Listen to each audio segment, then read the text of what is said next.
Hello, hello guys! So ayan no, kain tayo ngayon ng tanghalian at almusal na natin. Yan, mag-isahan na tayo ng pagkain natin guys. At syempre, ito ang ating pagkain. So meron tayong tinapa, yan ang ating sausawan guys. Yan, meron tayong gulay na pipino, yung ating kamatis. Yan, meron tayong salted egg at meron tayong longganisa dito guys sa ibabaw. Yan. So ayan guys, hindi naman po natin ito mauubos no. So kukuha lamang po tayo ng ating kakainin dyan. Siyempre, para maganda presentation kapag ganyan ang itsura niya. So, ayan guys, kuha tayo ng tinapa.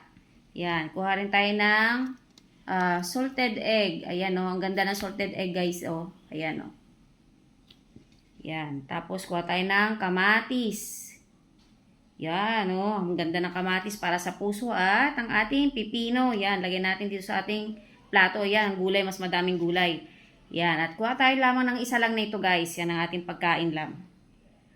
Yan, at sa mga bata na po yan, halos yan yung ulam na yan, no? Yung pagkain na yan natin ay dapat itikim-tikim lang. Yan ang ating sausawan. So, dito na tayo sa ating sausawan.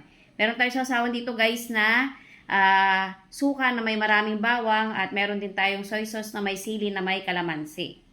So, ayan guys, kain tayo. At meron nga pala tayong inumin dito guys. Yan, ginawa natin, no? Lemon na may cucumber no at may kunting honey. Yan, para healthy naman ang ating inumin.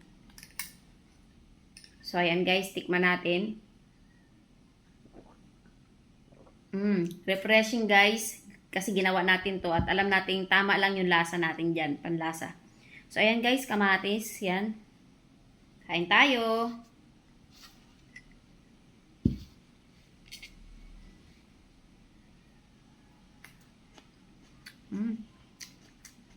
Maasim yung kamatis. Tikman natin itong ating tinapa. Tanggalin natin kaliskis. Yan, sausaw natin dito sa toyo. Masarap kasi ito sa toyo na may kalamansi.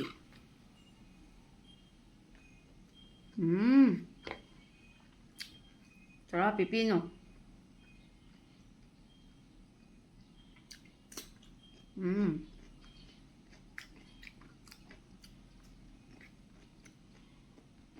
Sarap, ano ito? Yan yung longganisa, sausaw natin sa suka. Talaga dapat dito sinasawsaw to. Yan, maganda pagkain guys, tikim-tikim lang tayo. At syempre guys, tapusin ko lang to na sa aking plate. Yan, ganyan lang ako kumain. Yan, thank you for watching and bye-bye!